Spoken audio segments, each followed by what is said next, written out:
उसके बाद वैभव जी अमेरिकी सेना में हर सैनिक अफसर के लिए दो किताबें पढ़नी अनिवार्य हो गई। द प्रिजनर्स ऑफ ज्योग्राफी और द पावर ऑफ ज्योग्राफी, दोनों किताबें जो टिम मार्शल ने लिखी हैं। तभी आज तक किसी भी अमेरिकी सेना अध्यक्ष ने अपने अमेरिकी राष्ट्रपति को एडवाइस नहीं दी ईरान पे हमला करने के लिए, क्योंकि ईरान के फेवर में पूरी तरह उसका ज्योग्राफी है, भूगोल है या टेरेन है। 12 फरवरी को इस साल जब फाइनल मीटिंग हो रही थी व्हाइट हाउस के सिचुएशन रूम में, तब भी अमेरिकी chief of joint staff general Dan Caine ने राष्ट्रपति ट्रंप को बोला अमेरिका को ईरान पे हमला नहीं करना चाहिए, हमारे लिए घातक साबित होगा। लेकिन ट्रंप ने नहीं माना और हमने देखा किस तरह से ईरान ने अमेरिका और इजराइल, दो बड़ी सैनिक शक्तियों को पूरी तरह से शिकस्त पहुंचाई।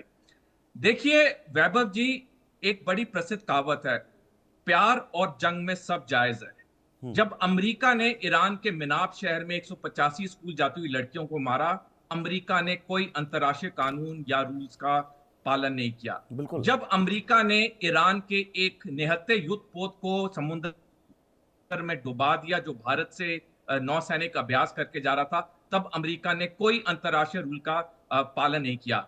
ईरान भी कोई अंतर्राष्ट्रीय रूल का पालन नहीं कर रहा है। देखिए, चाहे हम शब्द यूज कर लें इको टेररिज्म, कुछ हम कोई भी शब्द यूज कर लें, ईरान को पता है कि ये जो जंग है ये उसकी एक्सटेंशियल जंग है।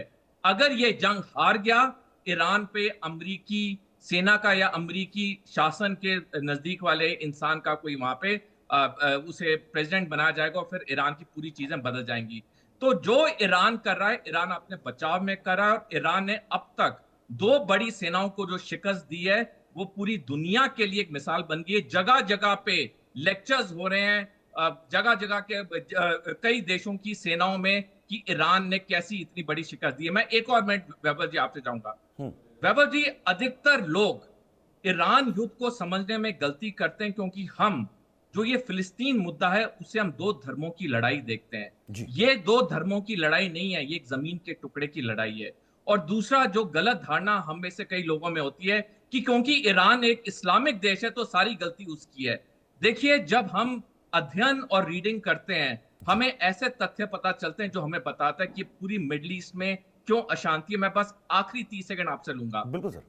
1919 में जब विश्व युद्ध के एक साल बाद, तब की अमेरिकी सरकार ने किंग क्रेन कमीशन का गठन किया था मिडिल ईस्ट की सिचुएशन को अध्ययन करने के लिए। 3 साल बाद 1922 में किंग क्रेन कमीशन ने अमेरिकी सरकार को रिपोर्ट सौंपी, जिसमें साफ लिखा था यदि इजराइल एक आजाद देश के रूप में उभरता है, मिडिल ईस्ट में कभी शांति नहीं होगी।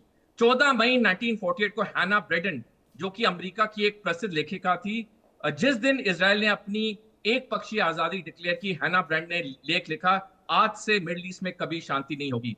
1948 से लेकर आज तक वैभव जी मिडिल ईस्ट में 78 युद्ध और जंगें हो रखी हैं, और ये जंगें खत्म नहीं होंगी। ये जंगें तभी खत्म होगी जब टू स्टेट सोल्यूशन बनेगा, फिलिस्तीन एक आजाद देश के रूप में उभरेगा। यही इस इलाके बहुत का बहुत भविष्य है। महत्वपूर्ण जो इसको जानकारी बचा आपने हमारे दर्शकों तक पहुंचाई। मैं टीपी त्यागी सर के पास चलना चाहूंगा। सर, ये बहुत महत्वपूर्ण है, क्योंकि कोई भी देश जब वैश्विक शक्ति बनता है या फिर बनने के ख्वाब देखता है, तो वैश्विक पटल पर सबसे पहले तमाम उन कमजोर नसों को पकड़ता है, जिन कमजोर नसों को वो हमेशा अपने हाथ में रख सके, जब चाहे दबा सके, जब चाहे छोड़ सके। और अमेरिका ने शायद विश्व के साथ कुछ ऐसा ही किया है। त्यागी जी। जी, इसमें कोई शक नहीं है। लेकिन जब टर्की की बात चल रही हो, तब हम ग्रीस की बात करने लगे, यानी कि world war 1, world war 2, middle east में कब हुआ, क्या हुआ, हिस्ट्री, ज्योग्राफी। इस वक्त बात ये चल रही थी कि ईरान ने पर्शियन गल्फ में और गल्फ ऑफ ओमान में जिन जहाजों के ऊपर हमला किया, उनसे जो तेल वहां पे गया है उससे क्या नुकसान होगा और आगे इसका क्या भविष्य है।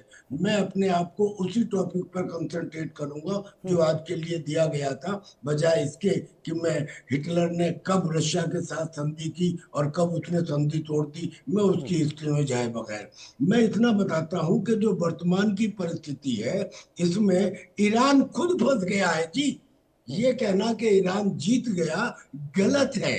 ईरान खुद फंस गया है। मैं आपको बताता हूँ, ईरान की स्थिति इतनी कंपाउंड हो चुकी है, उसने जो माइंस लगाई थी, उस माइंस का उसे खुद को पता नहीं है, कोऑर्डिनेट का।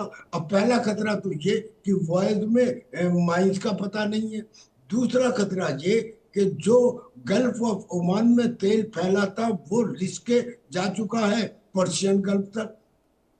फिर तीसरा खतरा ये कि ईरान जो भेज सकता था अपने शैडो फ्लीट, वो भी नहीं जा सकते। मैंने आपको साफ बताया कि इंजन की चिंगारी से आग लगेगी। और दूसरा, जिस पानी को कूल करने के लिए इंजन में खींचा जाता है, चूंकि वो तेल से युक्त है, लिहाजा इंजन खराब होगा, तो वो भी उसका सोर्स खत्म हो गया।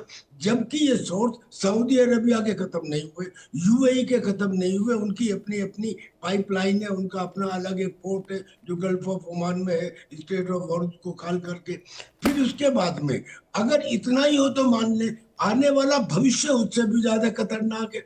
उसके भी कई सारे कारण है। सबसे पहला तो उसका कारण यही है कि अगर हॉर्मुज क्लोज है, हॉर्मुज क्लोज का मतलब ये है कि ना तो पर्शियन गल्फ में तेल को साफ किया जा सकता, ना ओमान में साफ किया जा सकता, यानी कि ये सिचुएशन प्रिवेल करेगी।